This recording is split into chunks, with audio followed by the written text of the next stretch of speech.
a little chat icon. So if you want to send anybody a message, and I think Neil may ask you to coordinate any questions through Fiona or myself, doesn't really matter. That'll just save everybody talking over top of each other. So you can just message, we can message anybody who's in the group, or message everybody in the group if you want to do it that way. But Neil, are you ready to go? It doesn't look like there's any more joining us at the moment.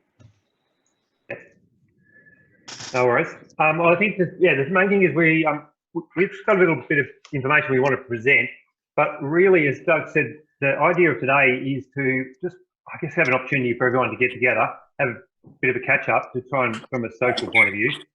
But also, what we'd like to hear from you ultimately is any of the still burning questions that you've got regarding this situation.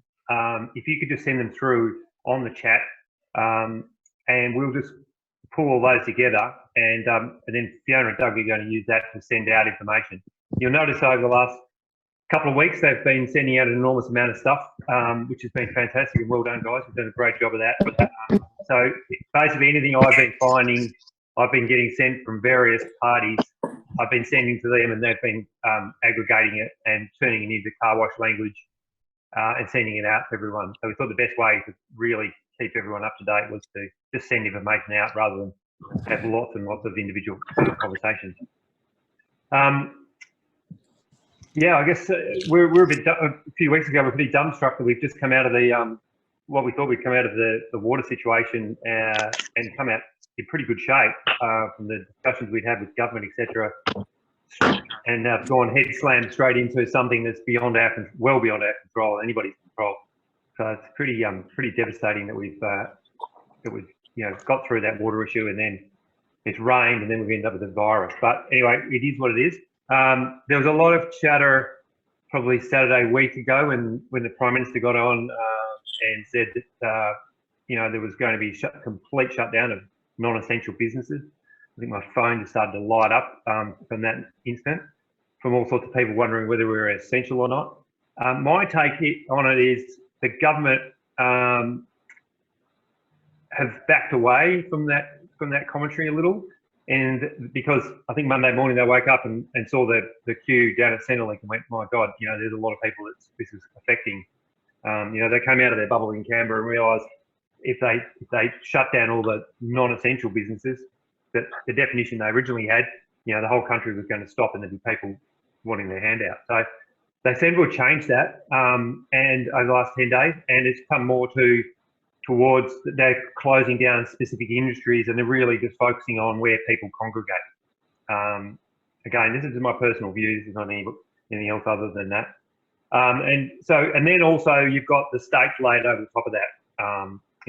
They're looking at their own numbers, like New South Wales. There's far exceeds any of the other states currently. And so state by state, they're making decisions as well, which has also created a lot of angst at a political level because, they've been one state shutting a school down, the other one's not, etc. So where that's left us, it would seem, is that, the government shut down a lot of businesses and told people just to stay home. And that's affecting the traffic in a major way. If you talk to any of the fuel companies or any of you who have got fuel attached to your businesses, you'll know that fuel sales are massively down. And traffic is just almost non-existing in some places. So that's affecting our business. But other than that, then there's the issue, I guess, if you're in the hand wash game and where you're doing detailing for people, then they're concerned about having other people in their cars, etc. So some of the hand wash guys have been working, overtime trying to, and offering a really good hygiene service, and that's got some traction, but of course it doesn't have perhaps the traction across the normal market because everyone's either not travelling or trying not to spend. So that's challenging. And then you go into the manual bays and rollover business, then it's certainly from my experience talking around WA, is that everyone's probably down 40, 50%, but still ticking along. Seems like the government's going to allow us to keep operating. At this point, we're not a place of congregation. everyone's separated in their bays, everyone's sort of being more careful about distancing. And certainly, just from a social experience, going for a walk with a dog or whatever, everyone's really respectful of that now, and everyone seems to have got it. That seemed to happen last week. So, the $99 question no one can answer is just how long it's going to go on for. I saw New South Wales this morning announced that they were having social distancing in place for another 90 days. So it's still got quite a way to go. And I guess that's the biggest concern for everyone. But what I thought I wanted to share was, I want to share my screen. I'll just make sure I can do this. And can everyone see that? Yeah. Can you see that? Yeah. Yep. Good. Okay, so if you want to keep up to date with what's going on with this thing, my wife's involved in work health safety, so she's been deep in this for a couple of months now. This is the best site that she put me onto, which is, it's on the Sydney Morning Herald website. It's under COVID by the numbers. And this chart here is basically what's going on in every country. It's a logarithmic scale that compares the number of cases, confirmed cases, in each country. So this is Australia down here. This is South Korea. This is China. And this is the US. And on this site, you can put in whatever country you want. If I put in Italy's the other major one, which is having all sorts of problems, then Italy will pop up as well. So as you can see, Australia's looking reasonably good at this point. We're under South Korea, who had a massive number of cases initially, then jumped all over it. And if we can stay in or around that line of South Korea, well, that would be an amazing outcome for us. And that curve is starting to flatten.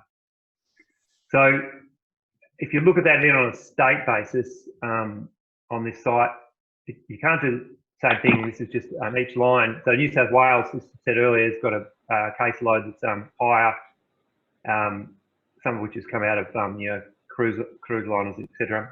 This is Victoria, Queensland, and then WA and South Australia are down at this level here.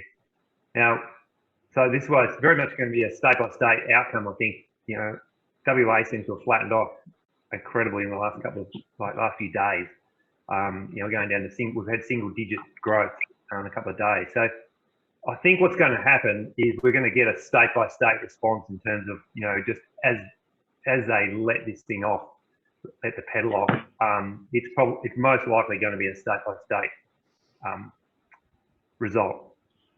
So those that are in New South Wales, I've got to say, you're probably going to be under this sort of regime you are now for a lot longer due to these numbers, and then followed by Victoria and Queensland.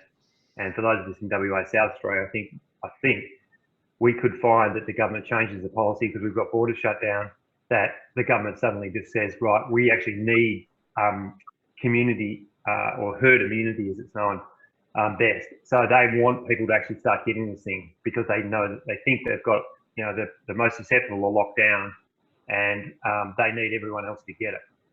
Because 80% of us are going to get it and think it's just a normal flu.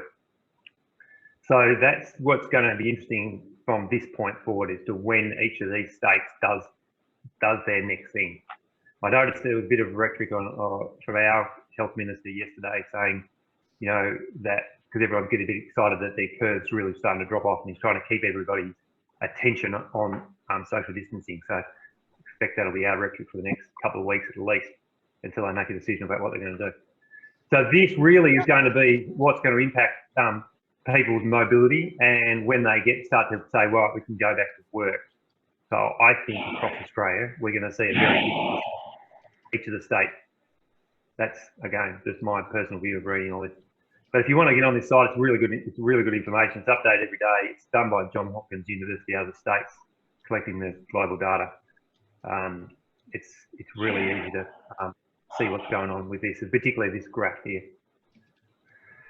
So that's my view about what's going to happen. How long it's going to be, God knows. If it goes on for a couple of months, we may be able to get through it. If it goes on for 6 months, then it's really, really, really concerning. And I don't think anybody knows what that looks like. I don't think anybody's even going to model it. To be honest. So really the things that come back for us are then back to what government's offering. They've got their job seeker and job keeper strategies. As I said, I think they changed their views last week and went away from non-essential businesses and in essential business definition to trying to keep as many businesses they can operating as long as you're not showing congregation. So I think that's what everybody needs to consider is if you've got people congregating anywhere, ensure that they're not. You know, make sure they're separating at the change machine, wherever you might have people lining up, make sure you've got tape on the ground.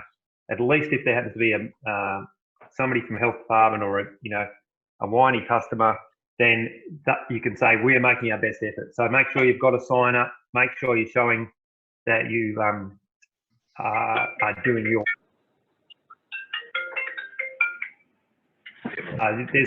There's good signage available on the health department site. You can go to Google Images, download it, print it out, laminate it up, get it out. You've got to be showing that you're actually trying to do as much as you possibly can. One of the things certainly from my business point of view is you would think that in this situation that people would prefer to go through the auto because you don't have to touch anything. You can use a credit card. You can even use a credit card to touch the button if you want and not have to actually touch anything. But what we're finding is there seems to be more people going through the manual base than there is the autos, which is a bit dumbfounding. But it's possibly people are bored, whatever, and deciding to wash their car thoroughly with the manual. Yeah, it's their personal choice. But the manuals, because you've got people going through them all the time and you're doing other jobs not on site all the time, you can't keep them hygienic all the time. So that's challenging. So again, signage is really important. Making sure you are doing some hygiene when you can. And the best thing you can tell people, and sorry to those guys who are selling sanitizer, but the government is absolutely adamant that the best way to stop the transmission is to wash your hands with soap and water. It apparently is to do with the lipid content that surrounds the virus is that the surfactant in soaps breaks that down better than anything. And once it's broken down, then it's more likely to get the virus broken down. I was having this bit of a debate with my wife last night over this because I've got sanitizer and stuff on site as well. She said yes, but alcohol's still not as good as soap, and that's what the health department's saying. So we've got to be careful to follow what the health department's saying. But the signage can say wash your hands. Like I've put up signs saying you've got to wash your hands after you've done this, after you've used the manual base.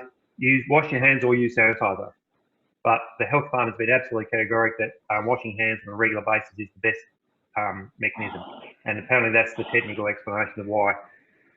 So whether we can get a super a super soap, I don't know, with lots of surfactant in it, but apparently that's the key. I haven't gone and studied that. So are there any burning questions coming up, Fiona, that we can talk to? Yes, there certainly is. The first one that is coming up is from Greg Boston. While the argument that car washing is an essential business, I think we have every right to advocate the fact that there are other businesses still trading in a drive-through sense, such as Macca's and KFC. Yeah, well, I don't disagree, and like I said, in most of the states that I know of, I don't think there is a definition that says that we're a non-essential business and should be shut down. The issue we've got from an advocation point of view is two things. One is since we went through the drought situation, funds are almost non-existent for any advocacy work, and as you can imagine, the government is all over the place. All the state governments, federal government, trying to get lobbyists in to talk to them is very, very difficult. It's policy on the run, and some of the policy is really, really scant on detail. So, you know, I think the best thing to be doing is be, you know, if you're getting anybody coming on site challenging your business, is to show what you're doing to make sure that you're ensuring social distancing, because that's the key of the strategy at the moment across the nation.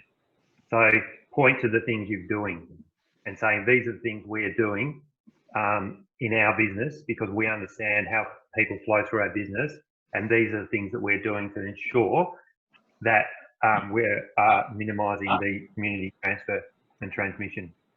I think that's all we can do at the moment, Greg. Unfortunately, there's no, you know, 10 days ago, we were scampering around looking for what the definition of essential versus non-essential business is, and it doesn't exist.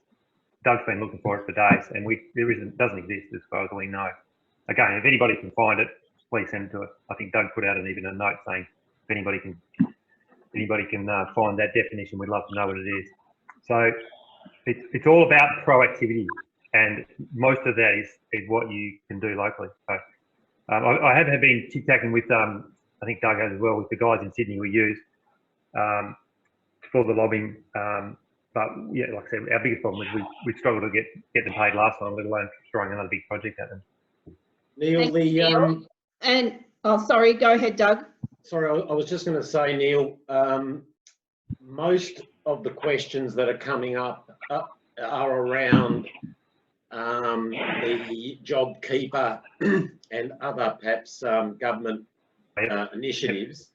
Have we got any on board anybody on board who wants to talk to that, who might have some expertise in that field? Alternatively, it might be wise for us to do another one of these things and have Graham Lillyman from ACWA come on board and talk about it. But is there anybody in the group at the moment who has a skill set in this area? Yeah, I'm happy to talk about it, Doug. Tony? Thanks, Tony. Look, as Neil said, this is policy on the run. There's more questions than answers, but I think it's really welcomed, and we've gone through the process ourselves to go and register. It's relatively painless to go and register, and I suggest that if you believe that your business is eligible, and the eligibility is just that you've got a 30% reduction in turnover. So I'm going to suggest that even if you do or you don't, still register. Better to beg forgiveness later. What that does then, once you're into the system, and there's very scant detail on this, there's a bit of conjecture on how and when these payments will flow, but what you've got to look at is that you're eligible employees. So there's three categories of employees. Your permanents. Now, they just have to have been registered on the 1st of March, your permanent employees, to be eligible for the JobKeeper payment. Then you have part-timers. So my understanding, that's exactly the same on the 1st of March. Sorry about that. Then the critical one here for our industry is the casuals. So your casual had to have been on your books from the 1st 2019, and that's you're breaking up a bit there on my end. My internet connection. My apologies. Just spin around. I'm actually in quarantine. Just repeat that casual one again, Tony. Just give a thumb up if you can still hear me. All right, casuals, you had to have been on the books 1st of July 2019 to be eligible. If someone can give me the thumbs up on that they can hear me on that. Excellent, great. And now, thanks, guys. Okay. Now. Thanks, everyone. Yeah, our internet's overloaded here. Just bear with me. So the key thing there is register. Then the payments will start to flow through to your business in May. So the question at the moment, and there's some uncertainty here, is, well, when do I start paying people? My understanding is that you have to pay as you would right now, your normal pays, then the anomaly comes up here with your casual. So on one of our sites, perfect example, we have a casual come in 1 day a week, does all of the banking, gets about $200 for the day as a gross payment. And yet he will be eligible for the full $750 job keeper payment.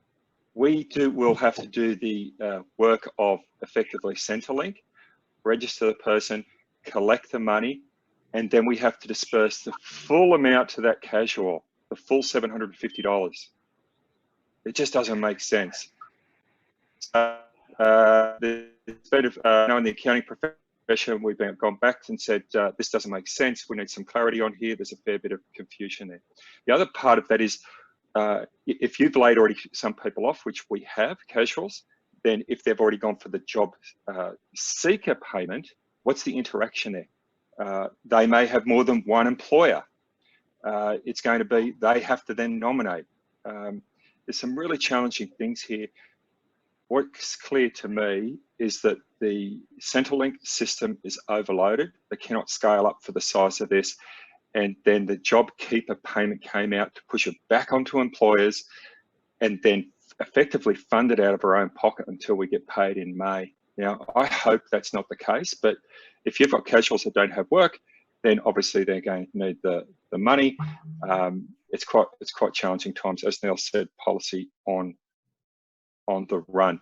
Employees that are excluded, I saw a couple of questions come up there, and that's based around you have to be a citizen, and or my understanding is a New Zealand citizen that's been working here, those on visas, 457 visas and student visas, which many in the industry have. My understanding is that they're not eligible for either. You also have the anomaly where you, on a JobKeeper payment, an eligible employee gets more than a person that's on job seeker. So quite challenging times. Don't have all the answers, but that's it in a nutshell. Tony, questions. a couple of questions. One relating to staff hired via staff hire companies, if they're covered, and paid directors or directors drawing a salary. The first one I don't know. It's like you might have contractors, but through a labour hire, honestly don't know the answer to that. I would think the labour hire government would be able to do that. I can check that out, what my wife's involved in. I'll check out an answer for that, but I'm sure that they're the ones that are actually applying for it, is the way I've understood it. But I'll clarify that and get a response back.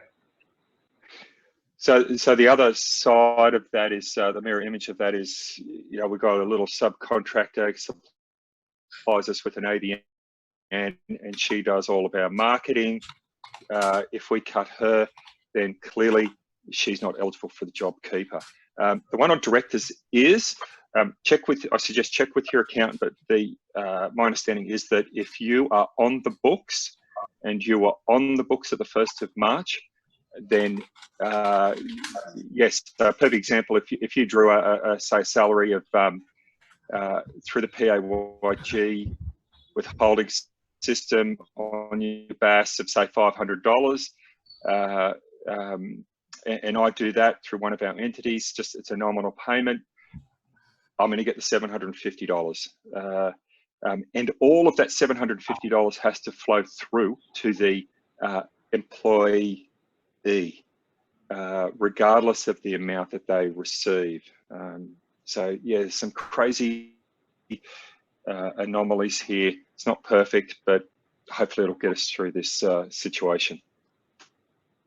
I think the message from you, Tony, is to make the application and worry about the detail perhaps a little bit more down the line. I've just taken some notes here. I think in the next week to 2 weeks, it'll unfold on who's going to, when you have to make these payments. So let me give you a quick example. Our young lad that will go up there on Monday, does it every Monday. I'm going to pay him the $200. Once I see the 700, because that's what he would normally get. When the $750 flows through, I'm going to pay the full amount through to him as required. I'm dipping from my pocket in the intervening time to pay above and over. I don't think that's fair on the business, but watch this space to see what's coming up. Tony, the only other advice I've had from my accountant, which I could share, is, and my bookkeeper, was really to make sure you've got your BAS ready to roll. Make sure you've got BAS, it's like it was the 31st on Tuesday. You know, get your BAS done, get it submitted fast. Make sure you've got everything in and up to date, because as you pointed out, they're basically going to be using the tax system as the quasi system to welfare system. So you need to make sure you're up to date. So get onto that quick. Don't let it drag out like you might normally do for your BAS. Try and get it sorted out, because then if you're when you go to submit this, then you're going to potentially be up the queue to get your money back, because it could turn into a bit of a shit fight when they're trying to get all this out. And yes, they might define the detail of it as they go. But that was advice I was given, which I thought sounded fairly sound. It is. We've got we're fortunate compared to the UK or New Zealand. We've got the architecture to do it. And if there was ever a blessing in disguise, that's the single touch payroll. Everyone bitched and moaned about that. I know we sure as hell did. But in this case, it's going to be the silver lining. So yeah, good advice. Work with your bookkeeper, work with your accountant, or if you're doing it yourself, even if it's not perfect, just get the thing in, get it lodged, and then you're into the system. That single touch payroll will clearly identify to the ATO the eligibility of your employees, excluding those obviously on visas, but that will get you into the system. And then whether you've got a 30% or more drop, you've got some cherry picking there. It's a minimum of 1 month compared to the previous period in the previous year. It doesn't have to be a calendar month. You can start the thing on, from the 20th of March through to, the 20th of April. I know with some businesses, obviously like the gyms that we've had to close, the golf clubs, all those types of clients, they've just fallen off a cliff. That's a no-brainer. But for ourselves, just take care, cherry picking.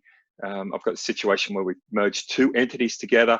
The turnover just will not meet that criteria because we've merged 2 entities compared to the same time the previous year. So the ATO will have some leeway there if you've got some documentation to prove that your business has dropped. Look, I think, yeah.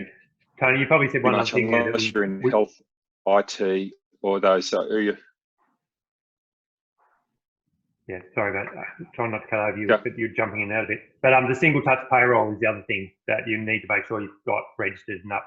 Everyone should by now, but there might be people sitting back saying, I don't really want to do it. You'd need to jump in and get that done if you want any of these payments. So you need everything up to date at a tax perspective to get these payments. So if you've got a few things lagging, get your skates on if you want the money. Can I just also perhaps point out that each of the states has a stimulus package as well. So here in Victoria, there's the Business Support Fund, which is a $10,000 grant for businesses that are impacted, significantly impacted by the lockdown and regulations. Now, I think it's fundamentally designed for people like the gym operators and the personal trainers and those sorts of people, but it does actually say that if you can demonstrate a significant impact on your business, you're eligible. So it's difficult for us to keep across all these things because there's things going on in every state. But this was one that was raised by a member to us this morning to perhaps remind people of that in Victoria. And I think that's the value of a forum like this. There's opportunities for everybody to share information because clearly, it's a changing landscape, every hour, every day. So if anybody has got information like that to feed to us, please do that either to myself or Fiona, and we'll make sure that everybody gets that information. But if you're in Victoria, that business support fund of $10,000 grant might be something you look at as well. Yeah, the other thing that's probably worth looking at as well is what the banks are doing, and it's been a little bit quiet for a while the last few weeks, but they were given a large amount of cheap money from the RBA back in might have been the second stimulus package. Tony, if you know any more about this, please jump in any time. But they are looking at loans up to $250,000 unsecured at up to 500 basis points lower than the current rate. So there is some money that's going to potentially come out of the banks to shore up borrowings and potentially balance sheet. So that's something worth looking at. I know I've seen from the CommBank that offer that was sent to somebody who forwarded it to me, and I've been chasing that out of my bank. I haven't had any confirmations yet. The other thing that's worth looking at is, I'll just give you the example of Macquarie Bank have sent me, because I've got a credit card with them that I use for my business expenses. They've made an offer that I can freeze that card for 6 months with the current amount on it. So if you've got a card or you've got supplies you need, you can put it on a card and then freeze that card for a period of time. Each bank's going to be different, and each of the banks have a segment on their website or a button on their website. If you just register, they'll come back to you with updated information as they come to it. So they're things that are also worthwhile. So you've got to look, as Doug's saying, you've got to look state, you've got to look at the federal stuff, and then you've also got to look at the banks, because the funding pieces is going to get interesting as well. And there may or may not be opportunity in that for you, depending on your business structure. Tony, have you seen anything from any of the banks at all? I've spoken to my bank, both ANZ and the NAB. Clearly, they're on the hop as well. But if you can show that you've severely impacted, then yeah, they want to be able to lend that. They want to be able to lend that money out. I just dropped out then, so I'm not sure if you added this, but often your local council's offering a discount on rates. If it's your landlord, then by all means start speaking to them. I've spoken to two of our landlords. They're quite reticent. In other words, cue the crickets. But I think the sooner you start a conversation with them to see if you can get some sort of a discount offered by the individual councils. Yeah, the whole rent. Absolutely great advice as well. And then the whole rent thing, that's supposed to come out. There's supposed to be some policy come out on that, ideally today or tomorrow. All right. Sorry, Tony's dropping in now a little bit there. Doug, is there any, or Fiona, is there any other burning questions we haven't covered? Yeah, sure. There's just one there that's come through, a general comment that there's, thanks to the suppliers that have come on today, that's really great. Could they just update the forum, maybe unmute one at a time or something, just about their situation with stock levels? Yeah, okay, well, maybe I could just share it and make it easier. So, Blair, do you want to jump on first, please, mate? Yeah, thanks, guys. First of all, really proactive. This is really good for the association, so thank you for today. Some people might have seen our newsletter. We pre-purchased 4 months worth of raw materials a month ago. We have had unprecedented demand in products. We've got another container of material in the next 2 weeks. So we've got cargo in the footprint. We've got no supply issues.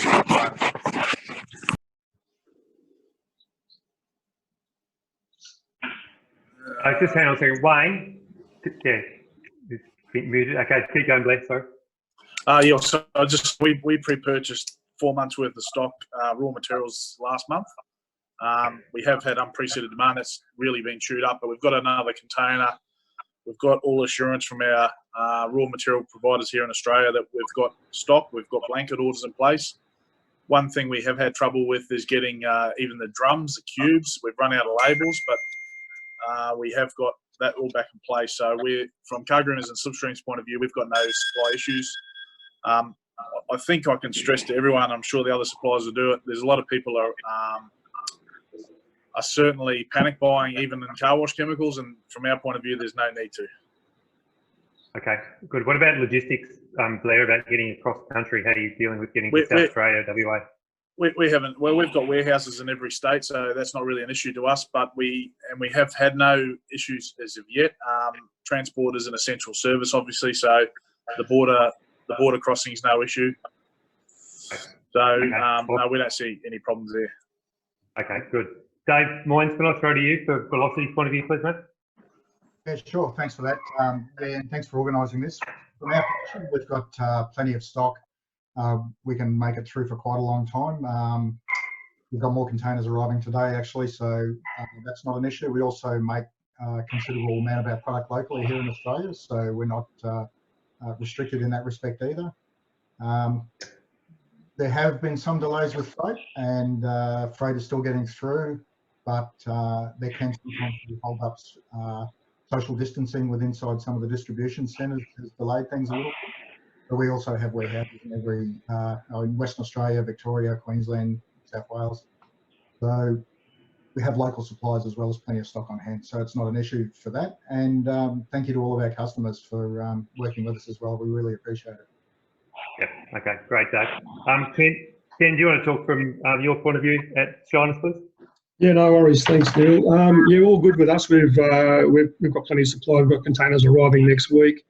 Local supply is fine. Even international stuff that's urgent, we can get out of the US without any issues at the moment. So no issues at all. Freight's fine. We're still shipping quite across the country, even to Tamworth, aren't we, Steve? So all good as far as we're concerned. Yeah, no problem at all. Thanks also too for putting this together. It's great initiative. Yeah, no worries. Thanks, mate. Have we got anybody from WashTech online?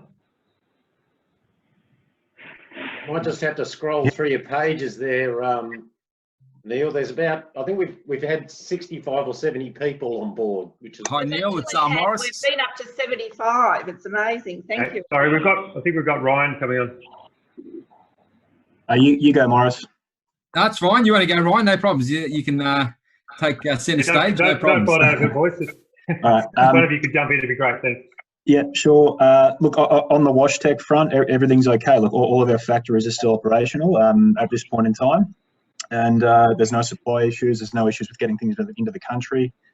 Yeah, it's all on track and working okay at this point in time. Yep.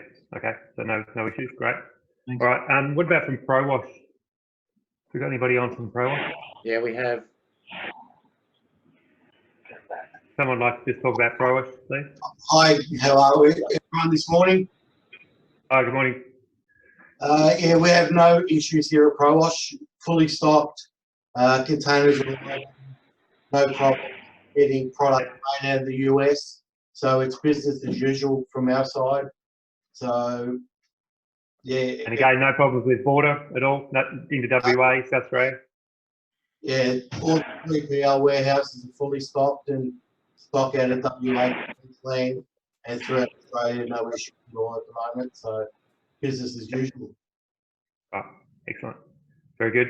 Thank you. All right. Is there any other suppliers who'd like to comment?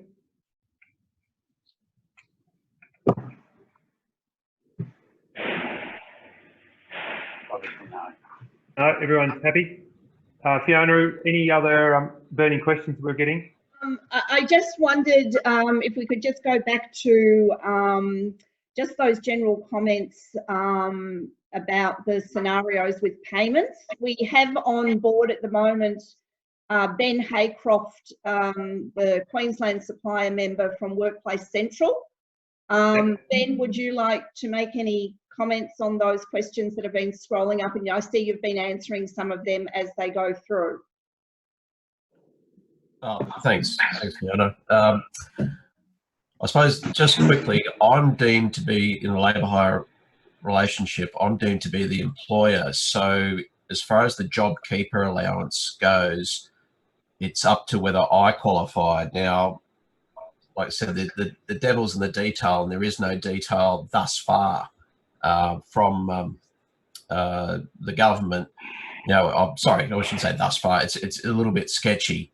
My main concern at the moment is like trying to work out the logistics of it. So I would see that the people that I'm dealing with, the clients, yes, I would receive the $1,500, but I'd have to take the person on that scheme for a month and then get the money in a month's time. So it's basically that carrying of the payroll.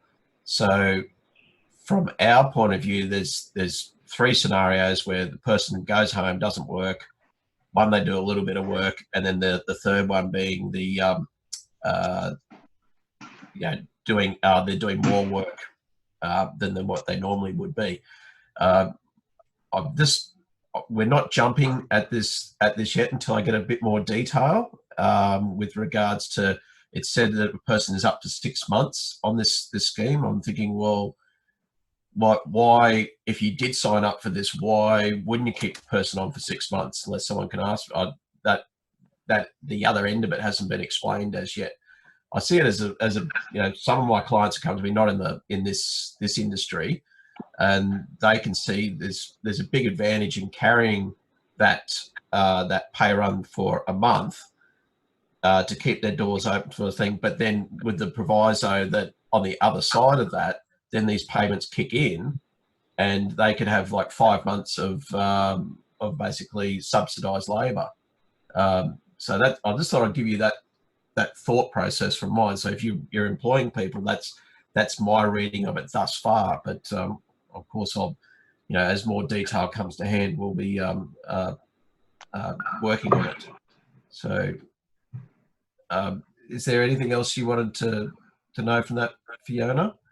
From a basic sort of scenario, we sort of saw it as like you could almost pay someone $1,500 a fortnight and get them to do as much work as possible in that sort of scale there. So, but again, like there's this ideally predominantly. Yeah, I guess that's part of that's going to be just how they're going to track it within the system. Yeah. So.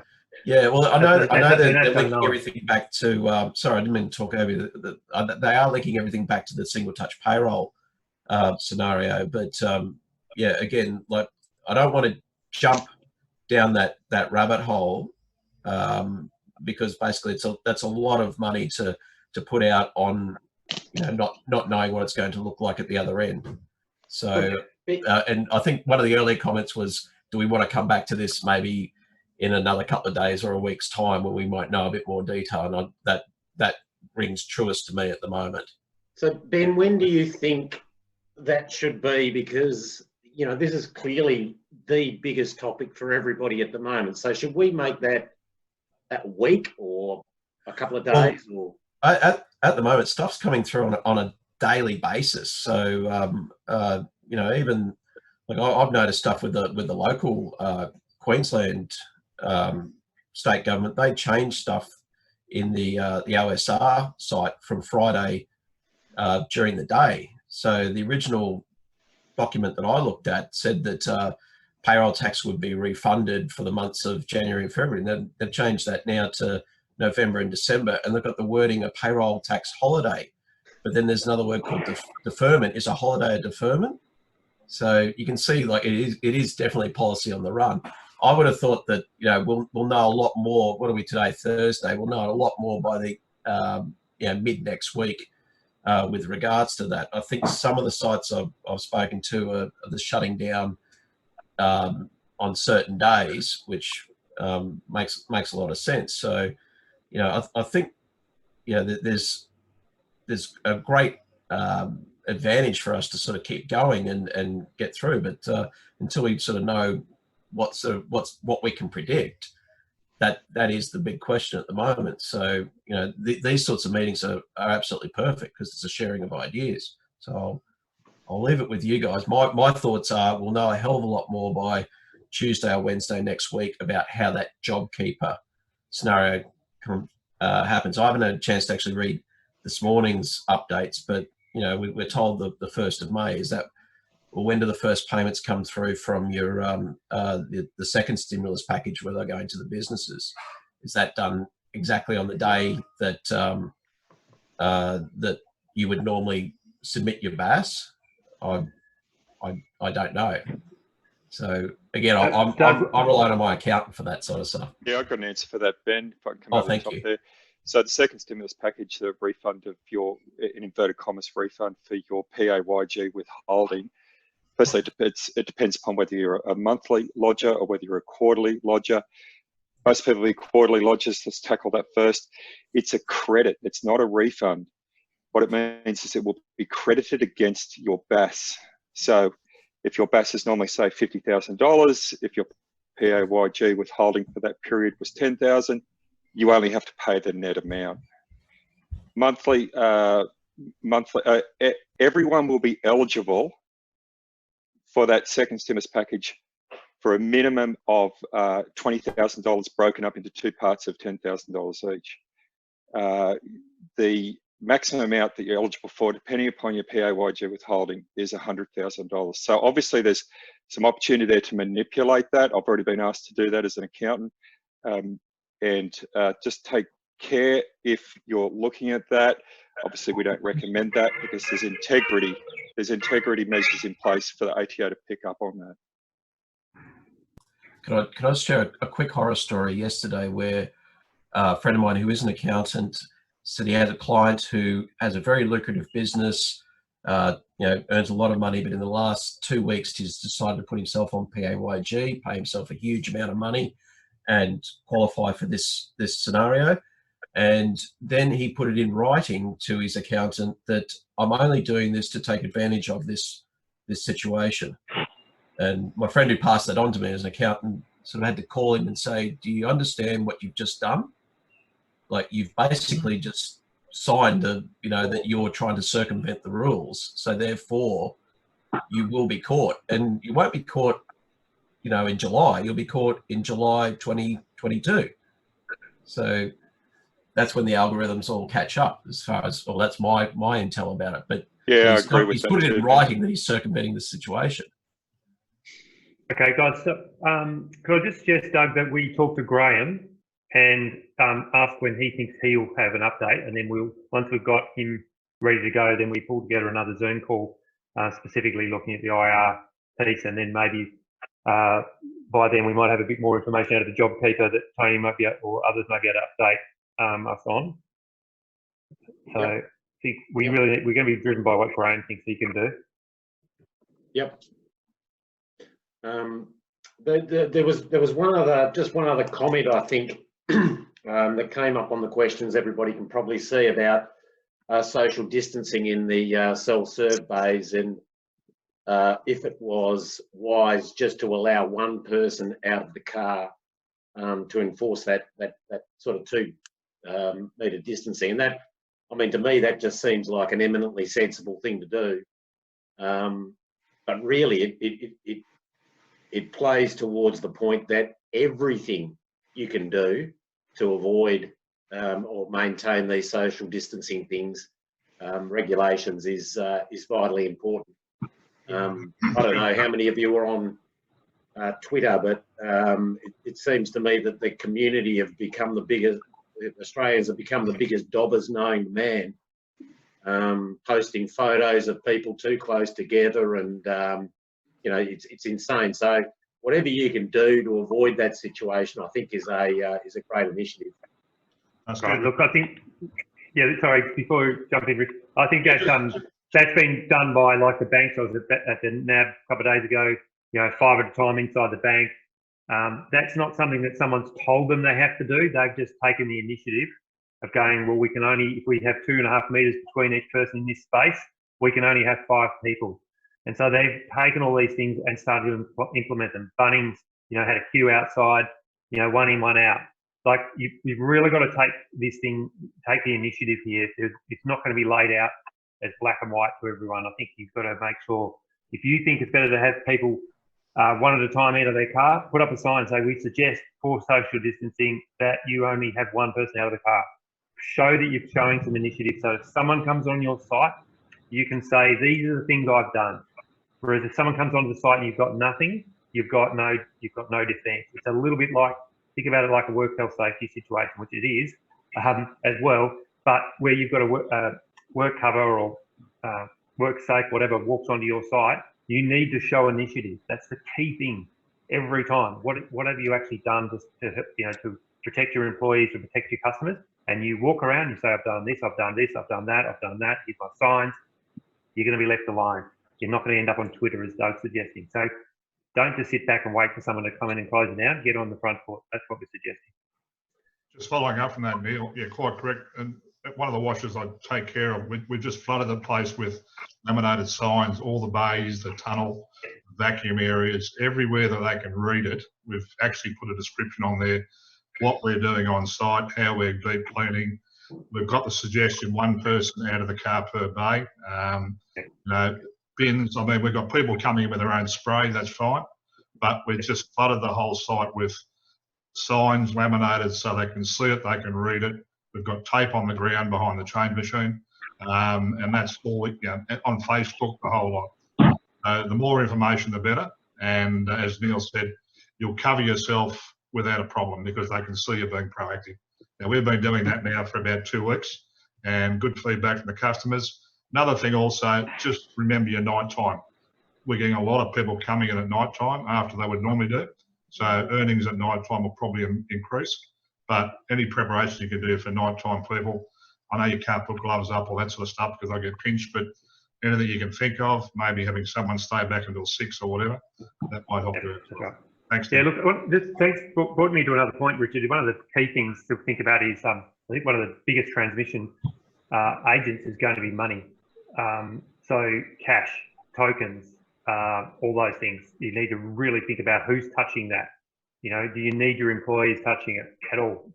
Can you just tell them not to touch it and that you'll do it? And then when you do it, make sure that you do the job and then wash your hands. You can wear gloves if you want, and you can suggest to employees that wear gloves. But gloves aren't as good as natural hands and then washing. Because if you've got gloves on and you touch your face, same outcome, right? It's all about not touching yourself. So the best barrier you have is actually your skin, right? So gloves, it looks good and it might make customers feel better, but actually if you really want to protect, the best way is your hands and then wash them after the job. Do the money count, wash your hands. You can look at doing things like disinfecting the tokens. We dish out only tokens, so we're looking at dropping all of our tokens into some disinfectant and being able to dry them out, so that at least when we put them back in the bins, they've been through the hygiene process. So just constantly thinking about things that could transmit between one person and another. You can keep jumping all over those and thinking of strategies. That'll help if you ever get challenged by anybody. Our Zoom time is going to drop out in 5 minutes. So, is there anybody who's got a pressing question? Would anybody like to offer us any feedback, some suggestions? We've got just a couple of minutes. Doug, here's one question that's come through about the detailing of the inside of vehicles. The member would like some feedback. What are other people doing? He stopped it last week because he thought the risk was too high. But is anybody still actually doing that sort of thing?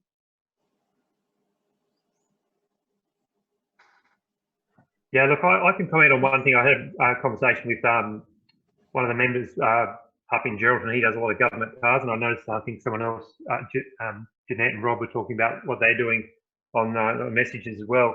There is a lot of detailing and hygiene work going on in cars. I know the Hobbies guys have sent me some information on what they do. Maybe Blair might like to talk to that. So you can still do that. You just have to be super organised in terms of how your staff are working around the car. So social distancing of your employees, making sure that you're using products to disinfect and create a hygiene environment inside the car. So there are actually a lot of governments, etc., who want their cars cleaned more regularly because they have different staff driving them. So there is still work going on in that perspective. In that area, you just need to be thinking about how you make it the most hygienic process you can, using the right product. And just quickly, I know you touched on the student visas earlier, but some members actually lost their internet and dropped out. Can you just refresh what you said about the student visas? Just hang on 1 second, Fiona. Just go back to Blair. I think you were going to comment on that. Yeah, sorry. So there is still hand wash companies still detailing inside of cars. I think Sam Pollock's on here from Wash for Cars. You might want to add in as well. We also do a lot of car dealerships, so they've been very heavily affected with this, with technicians servicing cars. So obviously the high touch point areas are steering wheels, door trims, and gear sticks. So we do provide a product which is an antibacterial spray for those areas. And I'm not saying this to try and sell it. You can buy antibacterial sprays out there, and we really recommend you use it, or a disinfectant. When you do buy a product, try and find one with the active ingredient, and I can email this out, but it's benzalkonium chloride, which is recognised by the World Health Organization as a disinfectant and doing what we need to do. And I just want to also reiterate what Neil said was really good about disinfecting your coins. The key to it is, however, that a disinfectant will work best if it's got 10 minutes contact time. So if you're putting your coins in a bucket, you know, and you pull it out 2 minutes later, that's going to have some good effect, but leave them in there for at least 10 minutes. And I don't know, Sam, do you want to add, are you still here? Do you want to just add what you guys are doing at Wash for Cars, or anyone else? Just on that, we've got a solution, a coinless solution, which means you don't have to handle any cash, coins, or money. It's done through an app on a phone. So if anyone's interested, later on. Yeah, that's certainly something that you could think about, is actually just not allowing money to be taken at all, which is happening at a lot of cafes. You know, that's how takeaway cafes have got around this issue. So was Sam on there, Blair, or not? Sam, are you there still? I saw her earlier. That's okay. We'll come back to him if need be. Sorry, Neil, what I will do is I can just do I've done a video for the car dealerships. I'll flick you a video of what we've recommended for the car dealerships with their technicians, and then anyone here who's doing internal detail or need to get in the cars, they can just follow that as a bit of a guide. That our chemist did it for us. Again, not trying to sell product, just make sure you buy a product. Blend 20 is a really good product. You can but anyway, I'll send that video to you today, Neil. Okay, great. Well, Douglas will get it up on the site. Just FYI, our budget's not real good, so I'm the main actor in it. So you're going to have to come my on it. Fiona, you were just referring back to a question about student visas, I think. Yes, sorry, a couple of members dropped out when we were talking about those student visas. Could you just repeat what you said about that in relation to when we touched on that earlier? Tony was talking to that earlier. Tony, do you want to repeat about they're not eligible. Casual workers? They're not eligible? So it's pretty strict, black and white. I think we're all going to drop out shortly, Neil. So all right, right, guys, we'll hook back on and we'll make a specific one around just more detail on the particular job keeper. So we'll talk to our advisor on IR, and once he's got some information, we will send out another invite. So appreciate everyone coming on board, and hope you have a great day. Thank you. Thanks, everybody. Thank you. Thank you. Thanks, everyone. Good luck. Good luck. Cheers. See you, everyone. Bye. Well done, ACWA. Thanks, guys. Good work. Good work, everybody. Good work. See you. Thanks, guys. I'll end meeting.